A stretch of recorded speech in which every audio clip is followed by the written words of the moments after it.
Bapa, kami merasakan hadirat-Mu yang luar biasa. Kami mengucap syukur Tuhan buat perkenanan Allah bagi setiap kami. Kami bangga punya Allah yang seperti Engkau. Kami bangga menjadi biji mata-Mu Bapa. Terima kasih Allah. Kalau Engkau bertahta di atas puji-pujian kami, tibalah saatnya bagi kami untuk duduk diam mendengarkan firman-Mu Bapa. Ini hati kami Tuhan, kami terbuka di hadapan. Berbicaralah Bapa. Kami siap mendengar dan melakukan. Hanya di dalam nama Yesus. Haleluya. Amin. Puji nama Tuhan, silakan duduk. Bapak, Ibu, saudara-saudari yang terkasih, rekan-rekan yang melayani pada pagi hari ini. Shalom. Luar biasa, menjadi momen yang istimewa buat saya. Kita kembali bersama-sama berada di tempat ini. Bapak, Ibu, saudara-saudari yang terkasih, saya menyadari dan sepenuhnya selalu ingat dari apa yang saya sampaikan dari awal dulu, bahwa tidak ada yang kebetulan di muka bumi ini. Bahwa semuanya terjadi dalam rencana Allah. Bahwa Allah senantiasa memegang kendali penuh atas apapun yang terjadi dari hidup kita. Itulah sebabnya percaya saya bahwa setiap kita berada di tempat ini pun semuanya ada dalam kendali dan rencana Allah. Amin. Saudara-saudara, salam dari jauh, dari tempat saya di Tarutung. Ya, saya tetap Sandi. Jadi kalau manggil tetap Mas Sandi, Bang Sandi. Saya belum jadi Satria. Wah, ada Mbak Iwin. Jadi nggak bisa dipanggil Bang Tit. Saya masih segar bugar, saya bukan Keanu sehingga jangan dipanggil Bangke. Masih sehat. Karena di sana lebih parah ternyata Mbak. Namanya Keanu, saya lebih ketawa lagi, ya elah ini lebih parah daripada saya yang ingin jadi Satria. Saudara-saudara, pada pagi hari ini kita akan merenungkan sebuah kebenaran yang saya beri judul In One Accord, saudara-saudara. Saya mengucap syukur, saya merasakan penyembahan yang luar biasa. Saudara-saudara perlu bersyukur, saudara-saudara digembalakan, bertumbuh dalam sebuah komunitas gereja lokal yang betul-betul mengimplementasikan, mempraktikkan kebenaran firman Tuhan seperti gereja mula-mula. Ya, memberi ruang yang banyak sekali untuk kita menyembah dan menikmati hadirat Tuhan. Ini sangat langka, saudara-saudara. Seringkali banyak gereja yang terjebak kepada durasi. Aduh, durasi sudah waktunya habis. Penyembahannya terpaksa harus dipotong. Bahkan kadang-kadang karena lagunya terlalu panjang diulang-ulang, nervous worship leadernya diulang-ulang, tidak lagi sempat untuk menyembah. Sekali lagi kita perlu berbangga, bergembira kita berada di sebuah gereja lokal yang begitu memberikan ruang untuk Roh Kudus bekerja. Teringat saya kepada jemaat mula-mula, gereja mula-mula yang kira-kira seperti ini. Nah, saudara-saudara, dari sinilah kita akan belajar bersama-sama dan saya beri judul One Accord in One Accord, saudara-saudara. Sangat sederhana, firman Tuhan yang sangat sederhana, saya harap ini bisa sama-sama kita terima, sama-sama kita pahami. Sekali lagi sederhana gitu kan, tapi mampu mengubah hidup. Sama seperti tertawa, sederhana, tertawa. Baik, saudara-saudara, in one accord. Nah, kita akan membaca dan kita akan memahami mengapa ini sangat penting untuk kita pahami bersama. Gitu ya, in one accord.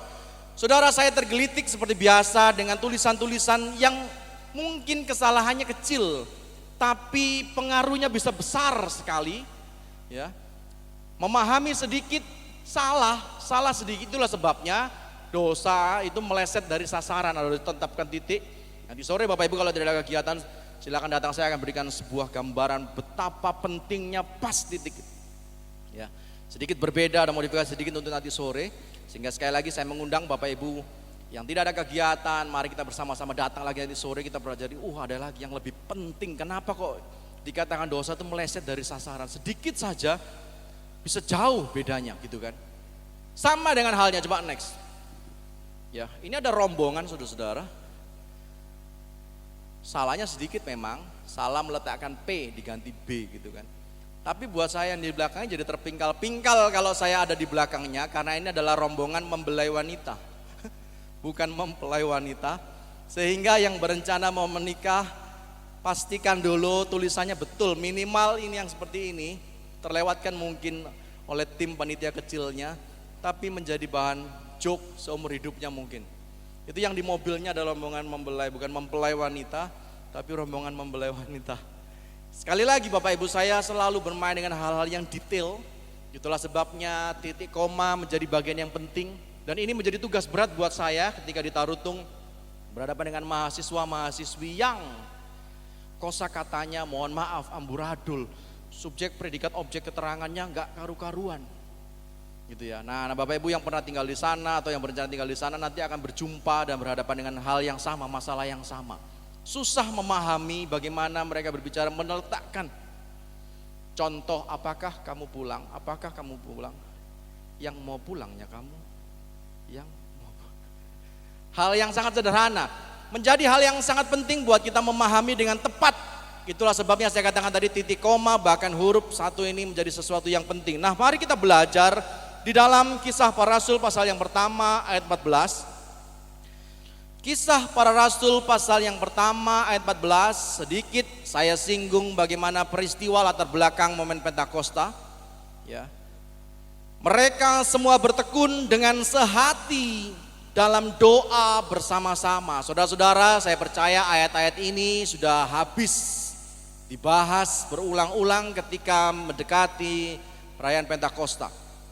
Bahkan mungkin tahun-tahun sebelumnya kita sudah pernah merenungkannya, membacanya, bahkan mungkin mengkhotbahkannya. Namun sekali lagi perhatikan, rupanya kata sehati King James Version memberikan satu statement yang luar biasa. This all continued with one accord, saudara-saudara.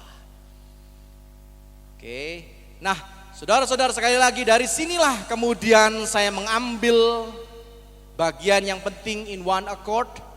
Rupanya kata sehati, ya, pemain musik sangat mudah memahaminya karena one accord itu adalah satu akord. Nah, sangat sederhana. Itulah sebabnya tadi saya harap ini mudah dipahami dan mampu mengubahkan, melengkapi dunia kita sama seperti tertawamu. Joke buat anak muda, yang tua-tua saya tidak menyalahkan kalau tidak mengerti. Karena ini khusus buat sepantaran saya yang usia 28 ke bawah. Baiklah, sekali lagi. This all continue with one accord in prayer and supplication. Saudara-saudara, pelajaran yang paling sederhana dari bermain musik, saudara-saudara, ya. Saudara bisa perhatikan bahwa mereka-mereka ini pemain musik yang handal. Beberapa di antaranya adalah siswa mantan anak-anak sekolah minggu, tapi ada juga bintang yang saya belum kenal sebelumnya. Wah, banyak perubahan rupanya. Tim musiknya luar biasa. Ya, belum merasakan seperti dulu bagaimana ketegangan dari awal gitu kan. Kalau sudah Mas Andi di depan sini, semuanya tegang. Mbak Anis colek. Anis, Mbak Anis mana? Yang selalu mendapatkan curhatan bagi teman-teman yang main musik. Kalau sudah Mas Andi di depan, sudahlah. aja tahu. Kalau udah kasih kode telinganya, berarti kurang keras, ada yang kurang keras dan seterusnya. Nah, saudara-saudara, pelajaran yang pertama dari bermain musik adalah menyetem. Sangat sederhana, saudara-saudara. Satu dengan yang lainnya, sebelum mereka bermain, mereka harus mengharmoniskan, menyelaraskan nadanya. Ya. Sekali lagi, pelajaran yang paling sederhana dari bermain musik ini adalah menyelaraskan nadanya. Keyboard masih beruntung karena dia sudah jadi. Tapi yang lain-lainnya, misalnya ada biola dan seterusnya, mereka harusnya nyetem dulu, saudara-saudara. Nah, professional player, pemain yang profesional tahu bagaimana harusnya nyetem tanpa terlihat, sedang ting ting ting ting ting ting tanpa terlihat. Mereka bermain musik seolah-olah main instrumen padahal sedang menyelaraskan, sedikit dirubah, sedikit lagi dan seterusnya. Apa sih konsekuensi logis dari menyelaraskan, Bapak Ibu Saudara sekalian terkasih? Konsekuensi logis dari menyelaraskan alat musik adalah ada senar-senar yang kendor rupanya. Ya, ada senar-senar yang karena lama tidak dipakai, diletakkan begitu saja, seminggu kemudian baru dipakai lagi untuk pelayanan. Senar ini mulai kendor. Cuaca bisa jadi pengaruhnya, karena jatuh bisa jadi pengaruh, salah meletakkan. Saudara-saudara, hal yang sangat sederhana kalau kita tarik kepada implikasi rohani. One accord berbicara mengenai suatu sikap hati yang sehati tadi, ya, yang bisa jadi mulai kendor, saudara-saudara. Wow, rupanya sangat dalam. Hanya dari satu kata one accord saja, kita bisa menyadari bisa jadi dalam kekristenan ini banyak hal. Gesekan satu dengan yang lainnya membuat kita kendor, undur dari hadapan Tuhan. Nah, di malam Pak Gembala cerita ada suatu gereja yang karena berselisih keluarga A dan keluarga B sehingga dicetuskanlah kita ibadah. Ada satu sesi kita tambahan buat gereja, buat jemaat yang tidak suka bertemu dengan si B ya sementara bisalah masuk ke sesi berikutnya gitu. Karena kalau misalnya duduk dalam tempat yang sama ngeliat ini lagi, aduh itu lagi yang WL, aduh sudahlah pasti gak akan merasakan hadirat Tuhan. Lihat sebentar lagi baru ngangkat satu nada aja, saudara-saudara mari kita muji Tuhan, fals kan, baru aja ngomong kita memuji Tuhan sudah fals. Karena memang kalau kita benci dengan orang rasanya bernafas saja salah kan. Ya, jangankan melakukan sesuatu yang baik jadi salah, apalagi yang salah. Joknya bahkan bernafas saja kayaknya salah, awas. Tuh kan dia mulai nafas kan salah. Bernafas saja salah, kalau kita sudah gak suka sama orang rasanya dia bernafas saja salah buat kita, di mata kita. Ya, sekali lagi saudara-saudara, seringkali dalam kekristenan kita menjumpai hal-hal yang semacam ini. Bahwa kemudian karena bergesekan satu dengan yang lainnya, ada yang terjatuh, ada yang lama tidak dikunjungi, misalnya tidak dipakai tadi kan, gitar tadi yang lama tidak dipakai, berbicara mengenai mungkin lama tidak dikunjungi. Karena rumahnya baru, rumahnya agak-agak sedikit jauh, yang rumah baru dan agak jauh, masih belum banyak penghuninya di perumahannya, mohon maaf misalnya. Tapi saya perhatikan banyak yang mengunjungi tempatnya Mas Febri dan yang lain-lainnya. Colek, mohon diundang, enggak maksudnya. Terima kasih. Baik, nah saudara-saudara sekali lagi, hal-hal yang semacam ini seringkali kita membuat kita tidak lagi selaras, stem. Kalau kita perhatikan latar belakang Pentakosta, ini adalah latar belakangnya. Mereka semua bertekun dengan sehati. Ada suatu sikap yang sama. Sehingga yang mulai kendor, layaklah kalau mulai kita menyelaraskan diri. Oh iya ya, firman Tuhan pagi hari ini berbicara kepada saya. Saudara, kenapa orang yang pintar, orang yang kaya dan seterusnya susah masuk surga dikatakan gitu? Karena lebih banyak otaknya yang main. Oh ayat ini seperti ini diutak-atik, otak-otak ternyata jauh sekali menyimpang gitu kan. Yang sederhana, yang mendengarkan firman, ya ini firman buat saya, lakukan. Yang sederhana, orang-orang yang sederhana saja, inilah yang kemudian lebih dulu, gitu, lebih mudah untuk masuk. Gambarannya seperti itu kan. Saudara-saudara, ini gambaran yang sangat sederhana buat saya, ya, awasan buat saya, yang senantiasa mengutak-atik ayat agar jangan sampai ini menjadi jangkar saya, jangan sampai terhilang. Karena saya mengetahui ayat ini nggak berbicara seperti itu, bahasa aslinya begini dan seterusnya, kemudian saya sendiri akan terhilang. Sementara yang mendengarkan firman, ya firman ini buat saya. Saya merasa teguran ini buat saya bahwa saya mulai kendor, maka saya mulai menyelaraskan diri saya harus rajin. Oh dulu saya adalah guru sekolah minggu, dulu biyen lawas oleh bahasanya Malang. Udah biyen lawas lagi. Tapi sekarang ya mohon maaf sudah enggak lagi. Saudara-saudara, sekali lagi firman Tuhan ini berbicara kepada kita. Jemaat yang mengalami api Pentakosta ini, yang digerakkan oleh api Pentakosta ini, mereka begitu menyala-nyala bagi Tuhan, dimulai dari ada kesehatian, in one accord, berbicara mengenai suasana hati yang mau diajar, saudara-saudara. Kalau kita perhatikan saudara-saudara, Paulus, nanti kita akan sampai kepada pemahaman bagaimana Paulus menyadari dirinya siapa, ya. Karena sekali lagi, one accord ini berbicara mengenai kesadaran bahwa kita ini siapa dan melayani siapa, gitu kan. Kita ini siapa dan melayani siapa. Yesus memberikan gambaran yang sangat sederhana ketika satu momen yang istimewa, sebelum dia masuk ke Yerusalem, Yesus memerintahkan murid-muridnya untuk mencari keledai untuk ditunggangi. Ini peristiwa yang sangat sederhana. Mengapa demikian? Karena sebelumnya Yesus dicatat menangis di kota Yerusalem. Saudara-saudara, tidak banyak ayat-ayat yang berbicara mengenai Yesus menangis, sehingga kalau ayat itu ada yang berbicara seperti itu, garis bawahi dan perhatikan, pelajari sungguh-sungguh. Dan latar belakang ini jugalah yang kemudian Yesus meminta murid-muridnya membawa keledai.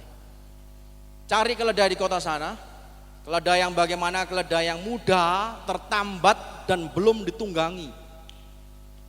Seorang raja yang akan dielulukan, Yesus tahu bahwa dia akan dielulukan. Hosana, terpujilah dia yang datang dalam, oh ini luar biasa. Gambaran raja yang mau datang, pangeran yang menang perang mau datang. Dia lulukan, semua tahu bahwa kalau pangeran semuanya pakai baju zirah, pakai kereta kuda atau pakai kuda yang besar tinggi. Coba next. Ini gambaran yang sederhana, semuanya memahaminya mulai dari anak-anak, ini dongeng ya. Cinderella, Putri Salju dan seterusnya. Kalau namanya pangeran, back dulu. Ya seperti itu. Pasti kuda tunggangannya, wow megah. Sebelahnya itu Pangeran Charles yang baru berulang tahun, sekarang udah jadi raja. Ya. Tunggangannya seperti itu, wajar. Ini adalah gambaran dunia, ya, bahwa ketika berbicara mengenai pangeran yang menunggangi kuda, begitu kan? Pasti gambarannya begitu glamor, megah. Next, sedikit ke bawah. Nah ini ada Limino juga kuda tunggangannya, nggak ada yang naik keledai. Yang Korea, yang suka Korea pasti tahu. Yang sebelah sana, yang angkatan kakek nenek saya dan seterusnya, Pangeran Diponegoro. Anak-anak sekarang mungkin jarang di sekolahnya, di kelasnya ditempel nama Pangeran Diponegoro, Tuan Imam Bonjol dan seterusnya. Ini saya kasih gambaran. Semuanya gambarannya itu karya Basuki Abdullah, penulis terkenal Indonesia. Ya, semuanya digambarkan seperti itu. Bahkan anak sultan, coba next. Ya kan? Pasti tahu yang suka keluarganya Rahwi dan seterusnya. Ini pasti tahu tunggangannya itu khusus saudara-saudara. Yang kecil itu aja ya, kuda itu. Itu 9 jutaan harganya. Hanya untuk mainannya kuda-kudaan yang seperti itu. Ya. Jadi anaknya sultan semuanya juga tahu bahwa semuanya harus seperti ini. Hanya ini aja, cuma next. Yang begini aja yang biasa gitu kan. Tunggangannya biasa banget. Tapi puji Tuhan sekarang sedang OTW menuju. Ya. Nah saudara-saudara sekali lagi, oke next, biar nggak malu-maluin amat dia. Ini dia, keledai muda tertambat belum pernah ditunggangi. Dan ayat 31 memberikan garis bawah Tuhan memerlukannya. Saudara-saudara perlu berbangga karena Allah yang kita sembah. Ya. Sekali lagi, saudara-saudara perlu berbangga karena Allah yang kita sembah bukanlah Allah yang mencari mana yang terbaik. Oh di gereja Talitakum yang paling setia siapa? Yang paling rohani siapa, ini yang saya pilih. Saya berpindah lagi, oh saya ke sebelah sana ada gereja GBDI sebelah sana, oke. Siapa yang paling baik? Omnya sudah nggak ada, oke sekarang yang lainnya misalnya anaknya dan seterusnya, pilih yang terbaik. Mudah beranjak ke gereja lain dan yang terbaik ini dikumpulkan kemudian masuk ke surga. No. Gambaran yang sangat sederhana memulai pelayanan yang luar biasa Yesus ini saudara-saudara. Pelayanan sebagai raja yang dilulukan itu, ya, yang kemudian sampai di Kalvari, dia membutuhkan keledai yang muda. Jelas bahwa keledai gambaran hewan yang bodoh, bukan hanya stupid, moron digunakan istilah untuk itu. Kemudian tertambat, ya, seringkali anak-anak muda, ya kan, tertambat dengan hal-hal yang nyeleneh mungkin buat orang tua, tapi sadarilah bahwa ini eranya mereka memang. Ada yang begitu gandrungnya dengan drama Korea misalnya. Ada yang begitu ngefansnya sampai tiketnya ini ada yang mau konser di Jakarta. Jadi kalau anak-anaknya rajin menabung, waspadai Bapak Ibu, ini ada grup-grup tertentu yang begitu melegenda sehingga kalau datang ke Indonesia berapapun tiketnya bayar. Nggak bisa VIP, nggak apa-apa, yang paling belakang, yang penting ada di tempat yang sama dengan pujaan saya. Beberapa teman yang ada di Tarutung pun mulai bersiap-siap menabung. Ya ampun, saya kok nggak tertarik. Udahlah lihat di YouTube, kalau benar sudah selesai. Beda, sensenya beda. Oh ya oke lah, sadar. Tertambat hatinya. Dan yang lainnya belum pernah ditunggangi, berbicara mengenai susah diatur. Yang suka main rodeo, ya, kuda yang belum pernah ditunggangi itu, wah jingkrak jika karu-karuan. Sementara Yesus membutuhkan jalan setahap demi setahap, mulai jalan turunan berbatu-batu dan seterusnya. Saudara-saudara, sekali lagi ini adalah gambaran buat setiap kita yang merasa dirinya kayaknya ini buat saya.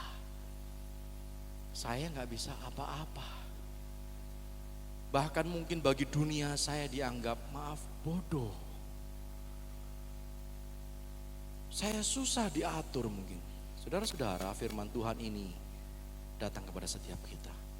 Tuhan memerlukan kita. Ini kan luar biasa. Perhatikan paradoksnya. Apa sih yang diperlukan Tuhan? Bukankah dia adalah pemilik? Memang betul bahwa ini aslinya adalah Tuhan, tapi sangat luar biasa yang lain memberikan Tuhan memerlukannya. Menunjukkan paradoks yang luar biasa yang sejatinya Tuhan tidak memerlukan apa-apa. Tuhan bisa mendapatkan orang-orang yang terbaik. Mohon maaf kalau kita hanya berbangga, sayalah yang seperti ini. Oh, mohon maaf. Enak saya melihatnya. Tuhan mungkin bisa berkata demikian. Tapi sekali lagi hal-hal yang sangat sederhana inilah yang dipakai Tuhan. Sehingga tidak heran kalau dalam perjanjian lama sampai dengan perjanjian baru Tuhan bermain dengan hal-hal yang sangat sederhana. Bagaimana tongkat Musa, tongkatnya istimewa? Enggak, masih tersimpan di bait Allah di tabernakel, masih tersimpan. Tongkat apalah istimewanya tongkat ini? Banyak pohon-pohon di Indonesia yang lebih mahal dari ini. Ada bambu-bambu tertentu, pring petuk, padi lele dan seterusnya yang lebih mahal. Ya, kalau yang suka hal yang seperti itu, bahwa tahu apa yang saya ucapkan, gitu kan? Ada yang rela membayar miliaran ketika bertemu dengan bambu yang hanya ketemu gini aja, sehingga banyak yang membuat tipuan dan seterusnya. Tapi dengan hal yang sederhana, kayu yang sederhana dijadikan tongkat itu bisa membelah laut. Daud menghadapi Goliat yang begitu besar, dengan batu kayak nggak ada yang lainnya aja. Mungkin mesiu yang khusus dipersiapkan menghadapi Dracula harus dengan perak dan seterusnya, nggak perlu. Kerikil yang biasa diambil, asal ambil comot. Ketika Allah beracara, saudara-saudara, hal yang sederhana-sederhana ini. Simpson yang badannya besar, kemudian mengangkat apa yang besar, tank dilemparkan, enggak, rahang keledai, mana keledai, itu ada rahangnya diambil, dihabiskan 1000 orang Filistin. Hal yang sederhana, match dengan ayat ini, keledai yang muda, tertambat, belum pernah ditunggangi.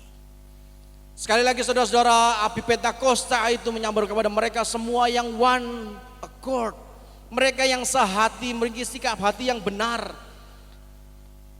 Next, coba. Di bagian yang berikutnya saudara-saudara, ayat pasal 2 ayat yang pertama, ketika tiba hari Pentakosta semua orang percaya berkumpul di satu tempat. King James Version memberikan lagi terjemahan yang sama. And when the day of Pentecost was fully come, they were all with one accord in one place. Wow, muncul lagi gagasan yang sederhana. Kalau ada beberapa kata yang diulang, tentulah hal yang penting, bukan? Sangat sederhana. Di tingkat dasar kalau kita belajar sekolah teologi, ada ini kata-kata yang diulang-ulang, ini menjadi hal yang penting. Dan kata ini muncul lagi, one accord, sedikit berbeda. Kalau ini diterjemahkan in one place. Saudara-saudara, bagian yang kedua ini, yang kalau yang tadi tahu dia mau dibentuk, tahu siapa dirinya, maka yang kedua ini adalah mau diarahkan. Kan gak mudah bagi jemaat. Saudara tahu saat itu sikonnya genting. Ya. Waduh, Yesus sudah bangkit ini, kita sama siapa, kita gak ada lagi, backing kita gak ada lagi. Orang-orang Kristen dikejar-kejar dan seterusnya. Jadi ketika ada himbauan, yuk kita berkumpul di satu tempat, yuk, wait, hati-hati, bahaya ini. Begitu kita kumpul disergap, habislah kita. Semua pasti punya pikiran yang sama. Sehingga tidak mudah bagi mereka semua ini kemudian digerakkan dalam satu tempat yang sama. Tapi ayat yang begitu indah ini, one accord, berbicara mengenai hati yang tadi saya katakan mau dibentuk, yang kedua mau digerakkan. Saudara-saudara, sekali lagi kita akan melihat seperti apa Paulus dengan pelayanannya. Coba perhatikan supaya kita mengerti. Kisah Para Rasul pasal 27 ayat 21 sampai dengan 25.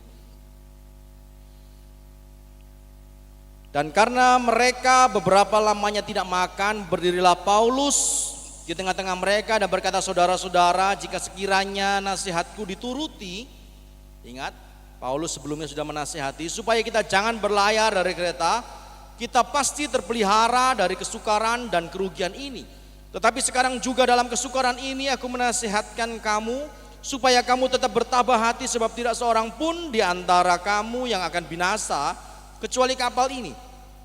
Karena tadi malam seorang malaikat dari Allah, yaitu Allah yang aku sembah sebagai miliknya, berdiri di sisiku. Coba berhenti sampai di sini dulu, di ayat 23.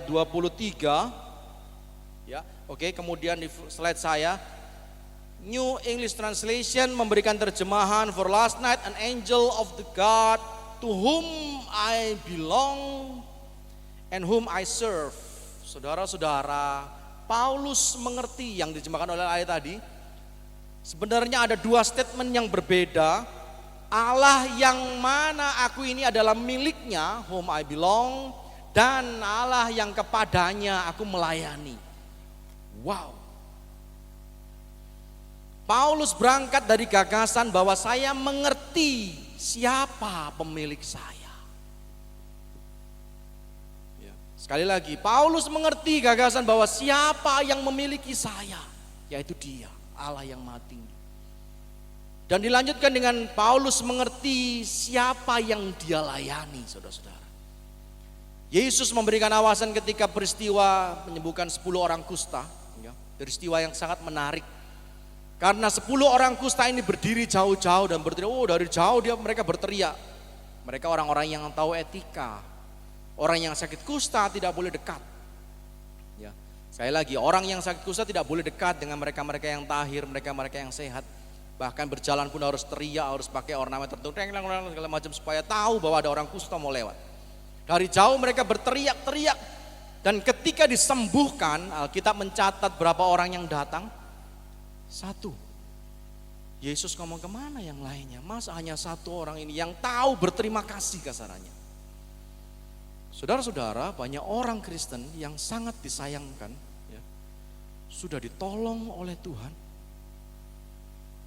Minimal dari kegelapan diangkat kepada terangnya yang ajaib. Ekonominya susah, sekarang menjadi luar biasa, diberkati. Dulu bukan siapa-siapa, sekarang semua memandangnya. Ya. Dulu mungkin orang, siapa sih dia? Sekarang sedikit-sedikit bertanya kepadanya, menurut Bapak bagaimana? Untuk orang-orang yang semacam ini, ya, joknya kadang dia, kalau kita ini ngomong apapun dianggap bohong, sementara dia bohong pun orang percaya gitu kasarnya kan. Apa itu paling sering ngomong itu pasti. Untuk mereka-mereka ini harusnya mereka yang tahu, ya ampun, saya melakukan semua ini, saya jadi seperti ini, semuanya karena Dia. Saudara-saudara perlu berbangga, saya melihat perubahan yang sangat drastis, anak-anak yang sekolah minggu yang kecil-kecil sekarang sudah mulai dewasa. Orang tua berbangga. Puji Tuhan kalau anak saya sudah di titik ini semua karena Tuhan. Puji Tuhan kalau keluarga saya seperti ini semua karena Tuhan. Puji Tuhan kalau sampai di titik ini seperti saya. Ya, puji Tuhan. Kalau Mas Volta mengembara melakukan perjalanan ke timur, saya melakukan perjalanan ke barat mencari kitab suci seperti Sun Gokong. Tarutung itu jauh gitu kan, jauh sekali. Suatu ketika tanpa diduga ada tamu datang kepada saya dan memberi foto bahwa sudah sampai di Tarutung. Beliau adalah Pak Gembala. Entah bagaimana ceritanya nyampe, maaf kesasar di Tarutung. Dan mengirimkan foto saya sudah di sini bro. Waduh. Karena jauh Bapak Ibu, perjalanannya sangat jauh apalagi dari Malang gitu kan. Saudara-saudara sekali lagi, banyak hal yang terjadi dan seharusnya membuat kita mengucap syukur. Dan kalau sesaat lagi nanti kita akan masuk dalam perjamuan kudus bersama-sama saudara-saudara. Ini menjadi peringatan bagi kita bahwa kita yang seharusnya binasa. Yesus tuh gak punya urusan apa-apa dengan kita. Gak perlu harus disiksa, mati dan seterusnya. Gak perlu, gak penting buat Yesus.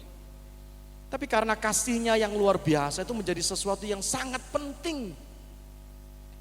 Sehingga harusnya setiap kali kita mengalami ini bergetar kita, ya ampun, ngapain lah Yesus melakukan itu buat saya yang maaf gak layak sama sekali. Mereka-mereka yang seharusnya seperti inilah yang mengucap syukur. Mereka-mereka seperti inilah yang kemudian mau digerakkan, yang tadi memiliki sikap hati yang saya katakan tadi, Paulus tahu siapa pemiliknya.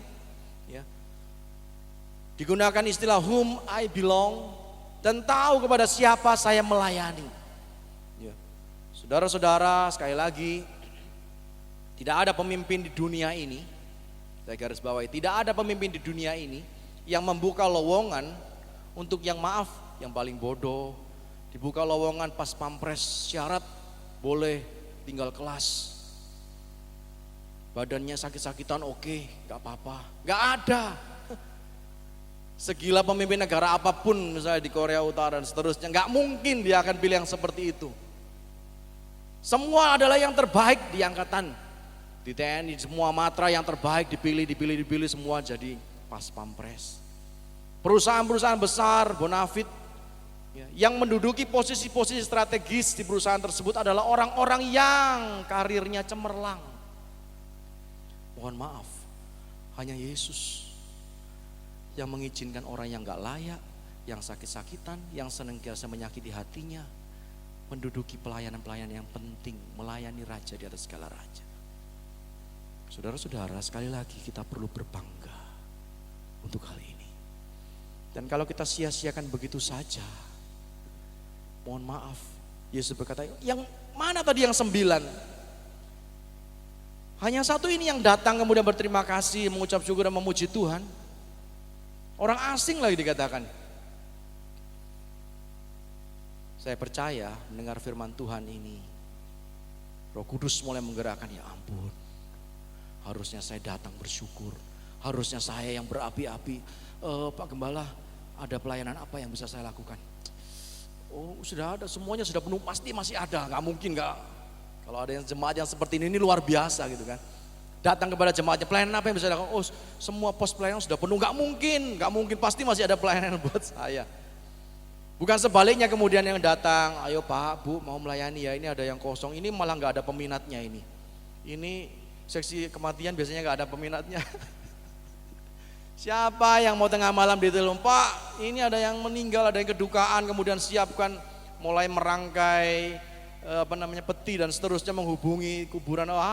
Siapa yang mau, horor amat, gak ada pelayanan yang lain. Tapi sekali lagi saudara-saudara, ketika one accord tadi yang saya katakan, mereka adalah orang-orang yang tahu siapa pemiliknya, ya. Sama seperti Paulus, siapa yang dilayaninya sehingga mau digerakkan. Ini luar biasa. Saudara-saudara, peristiwa Pentakosta terjadi kepada mereka yang one accord. Saya singgung tadi masalah senar yang ngelokor, kata orang Jawa, agak kendor. Mas Bintang belum tahu mungkin istilah ngelokor. Itu hanya orang-orang yang tadi saya sebutkan biar lawas yang tahu. Yang mulai kendor sehingga temanya jauh. Sebaliknya, ada kalanya senar ini kemudian tinggi, melengking. Sama, tidak one accord, tidak harmonis. Mas Febri tentu tahu kalau senar ini tinggi, efeknya di telinga sakit. Ada juga orang-orang yang semacam ini yang kayaknya kurang pas yang di sana itu. Ngapain lah kipas angin ditaruh berjejer gini, kan cuma satu yang besar dari depan ke belakang, semuanya mau rebah rasanya. Itu kan nyinyir gitu kan. Ini nada-nada yang tinggi, senar-senar yang tinggi, ya, senar-senar yang kalau dibunyikan ting, menyakitkan telinga. Itu perlu di stem, sama seperti tadi, in one accord. Sehingga kalau yang tinggi perlu dikendorkan sedikit, yang tadi ngelokor yang itu perlu dikencengin sedikit, ayo rajin lagi, itu dikencengin. Kalau yang tadi perlu dikendorin itu karena ya itu tadi, saya bergurau kepada jemaat tempat saya melayani di sana di Tarutung. Saudara-saudara, perumpamaan tentang talenta itu siapa sih yang ngajari? Ini hamba yang terakhir ini kok bisa begitu terima langsung dipendam gitu kan. Itu juga gambaran buat kita, ada talenta-talenta yang memang perlu dipendam mungkin ya. Yang kayak tadi itu kan, bakat yang perlu dipendam, nyinyir ini, nyinyir itu dan segala macam. Bukan bakat terpendam yang perlu dikeluarkan, tapi ini bakat yang perlu dipendam. Ada aja yang salah, ini yang kurang tepat, ini aduh kalau ini membangun lantai gini kan jadi panas ya. Lagi terasa hadirat Tuhan dan seterusnya. Ini bakat yang perlu dipendam, sama seperti tadi. Saya memiliki gagasan yang liar mungkin ya. Ini hamba yang ini kemudian mengerjakan uang talentanya 100%, yang ini dapat ide dari mana lah gitu kan. Terima talenta disimpan harusnya di lemari, disimpan di berangkas di tempat yang ini malah dipendam. Dia ngaruh tanah dipendam. Buat saya, oh Yesus ini mau mengajarkan rupanya memang wajar ada talenta-talenta yang perlu dipendam. Bakat-bakat yang perlu dipendam. Nah, saudara-saudara, sekali lagi, hal yang sangat sederhana. Pagi hari ini kita belajar sebuah kebenaran firman Tuhan. Karena di dalam Wahyu 3 ayat 19, coba next. Ya, barang siapa aku kasihi, ya aku tegur dan ku hajar. Ayat yang tidak menyenangkan mungkin buat kita. Sebab itu relakan hatimu dan bertobatlah. Coba next. Yang masih menangi, menikmati masa-masa ini perlu berbangga. Yang pojok bawah itu kayaknya si Aryo, bukan ya? Bukan. Saya juga ada di antaranya, tapi tidak saya tampilkan karena pelakunya ada di sini. Kedua orang tua saya memperlakukan hal yang sama buat saya, dan puji Tuhan oleh didikan yang semacam ini, orang ini sekarang ada di sini. Saya sampaikan kepada jemaat di sana, andai kata saya tidak dihajar mungkin, Tuhan tidak menangkap saya, entah jadi apa saya. Yang suka ngotak-ngatik ayat, mungkin saya jadi ateis. Yang suka berkelahi, suka bertengkar dan segala macam, mungkin sekarang saya jadi kepala preman di Tanah Abang. Karena pas lagi datang ke sana, itu tempat kawah candra di mukanya orang Batak di Tarutung. Jadi kalau orang Medan, dari mana bro? Dari mana bang? Tarutung. Pusatnya preman. Jadi kalau ada orang-orang Tarutung yang mendengar, saya percaya beberapa soalnya suka melihat YouTube saudara. Nah, suka melihat YouTube. Diberkati dengan firman Tuhan yang disampaikan. Dan saya sampaikan hal yang sama kepada mereka. Saya bersyukur, saya diajar Tuhan. Saya dididik oleh orang tua saya seperti ini. Sekarang baru saya mengerti, relakan hatimu, kalau enggak jadi apa-apa. Itulah sebabnya firman Tuhan ini datang kepada setiap kita. Saudara-saudara, Bapak Ibu yang terkasih. Firman Tuhan ini datang dan menyapa kita, menggelitik, bahkan mungkin menyakiti, menampar. Dia mengasihi kita. Sekali lagi, bukan dia yang butuh kita. Gak ada urusan Tuhan buat kita. Terlalu mudah baginya meriset dunia ini, memulai dari awal, sama seperti Pertamina, mulai dari nol ya kak. Terlalu mudah buat Allah melakukannya. Tapi sekali lagi pilihannya adalah dia bersusah payah, dicaci, dimaki, mati di atas kayu salib demi kita. Mungkin gak habis pikir buat Mikael, pemimpin bala tentara surga, apalah yang dilakukan Tuhan saya ini sampai seperti itu. Yang saya gambarkan dan dramatisirkan bahwa mereka sudah siap-siap, satu komando aja, maka kami semua datang. Saudara-saudara, saya pernah menyampaikan dua kebenaran firman Tuhan berkaitan dengan Malkus. Malkus merupakan tokoh yang istimewa karena dicatat. Namanya dicatat, dan kalau namanya dicatat saudara, itu ada pelajaran yang penting yang harus kita pelajari dari. Saudara buka Injil, sinoptik, bahkan tambahan Yohanes, semuanya mencatat. Wah, Malkus tahu siapa Yesus. Dia adalah pelayan imam besar. Sehingga ketika imam besar bertanya kepada, tentang siapa sih Yesus, dia pasti mendengar, saya tahu Yesus. Saudara kalau melihat dan membaca firman Tuhan berkaitan dengan Malkus, ketika mereka mulai menyergap Yesus di Taman Getsemani, Yesus bertanya, siapa yang kamu cari? Yesus orang Nazaret. Yesus berkata, ego ini, akulah dia. Ayat ini ayat yang luar biasa. Karena saat itu mereka kemudian mundur dan rebah. Bayangkan Yesus hanya berkata, ya aku ini, akulah dia. Yang datang ini bala tentara dengan peralatan lengkap karena takut pengikutnya Yesus akan menyerang mereka, sehingga mereka datang sudah siap ini, siap kontak fisik. Pasti yang dipilih adalah tentara-tentara yang gagah perkasa, nggak mungkin ada tentara-tentara yang melambai tulang lunak dan seterusnya, nggak mungkin ikut. Ini penyergapan serius ini bro. Maaf yang kamu nanti aja urusan dapur umum, oke boleh. Siapkan nasi goreng ini dan seterusnya. Tapi kalau penyergapan ini yang besar-besar badannya. Tapi sekali lagi ayat ini berkata, siapa yang kamu cari? Yesus, ya aku ini. Wih, rebah. Malkus ada salah satu di antaranya. Saudara-saudara sekali lagi, Malkus tahu siapa Yesus. Malkus tahu bagaimana otoritas Yesus.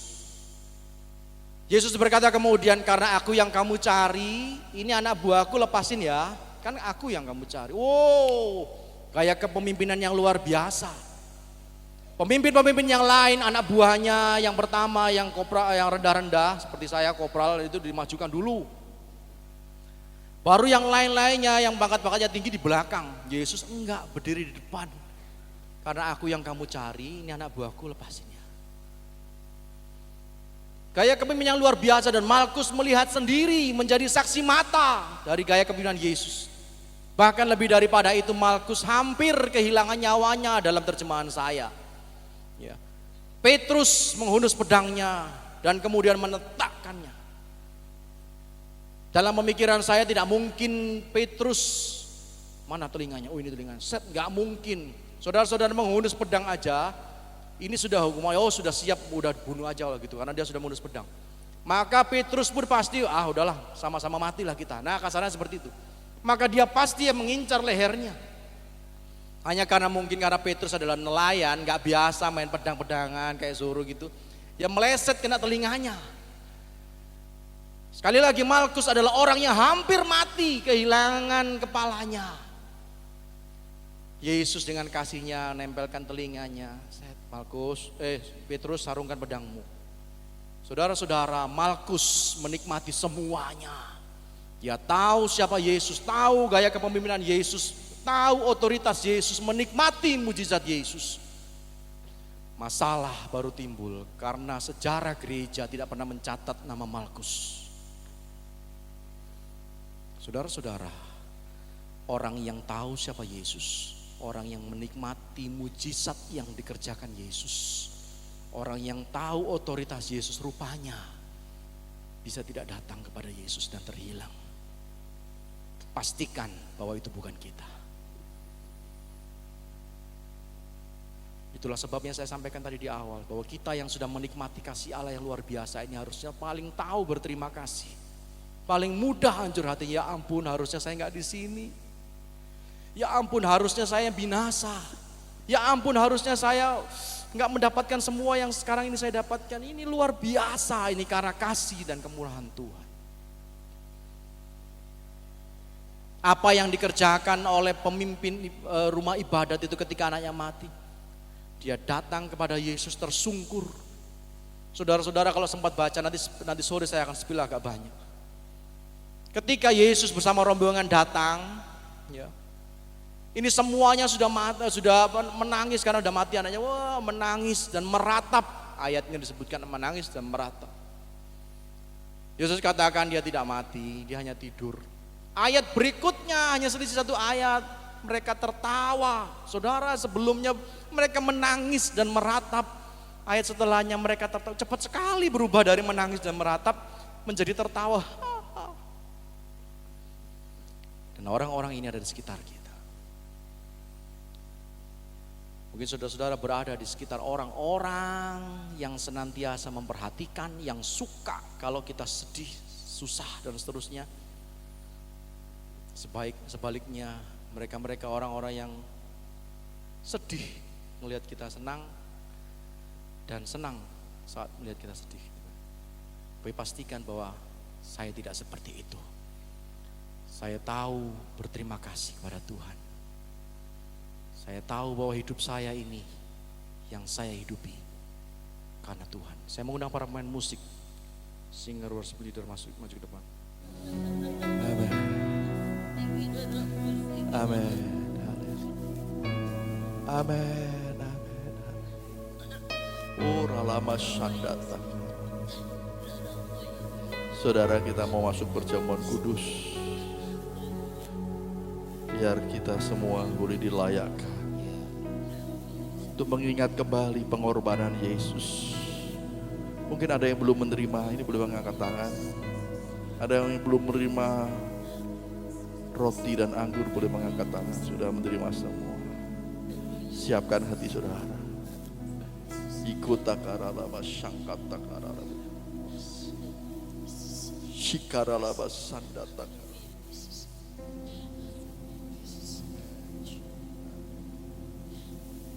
Haleluya, haleluya, haleluya. Kuduskan kami Tuhan, sucikan hati dan pikiran kami, supaya kami boleh layak dan berkenan untuk masuk di dalam sakramen perjamuan kudus ini Tuhan. Kami mau mengingat kembali akan pengorbanan-Mu, tubuh dan darah-Mu bagi kami Tuhan. Terima kasih Tuhan Yesus. Terima kasih Tuhan.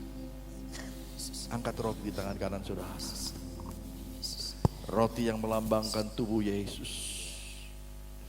Firman Tuhan mengatakan, sebab apa yang telah kuteruskan kepadamu telah aku terima dari Tuhan, yaitu bahwa Tuhan Yesus pada malam waktu ia diserahkan mengambil roti, dan sesudah itu ia mengucap syukur atasnya. Ia memecah-mecahkannya dan berkata, inilah tubuhku yang diserahkan bagi kamu. Perbuatlah ini menjadi peringatan akan aku. Mari kita makan di dalam nama Tuhan Yesus.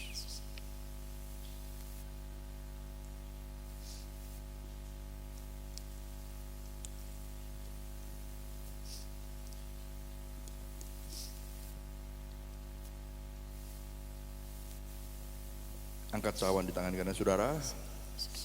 Anggur yang melambangkan darah Yesus.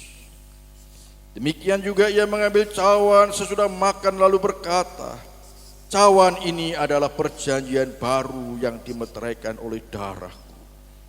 Perbuatlah ini setiap kali kamu meminumnya menjadi peringatan akan aku.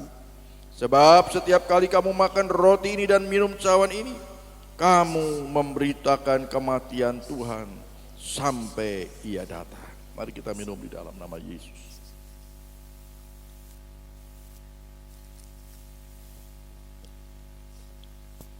Ucapkan syukur kepada Tuhan. Terima kasih Tuhan. Terima kasih hanya oleh tubuh dan darah-Mu Tuhan.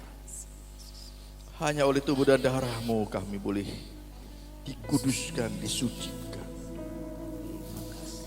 Terima kasih Tuhan. Kami binasa tanpa Engkau.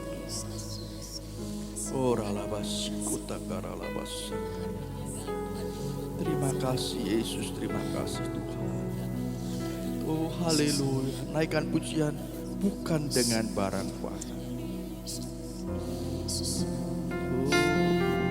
Yesus, terima kasih Yesus. Oh haleluya Yesus.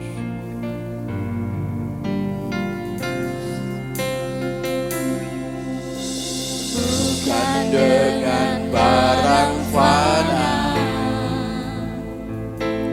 Kau membayar dosaku, dengan darah yang mahal, tiada noda dan celah. Bukan dengan emas perak Kau menebus diriku.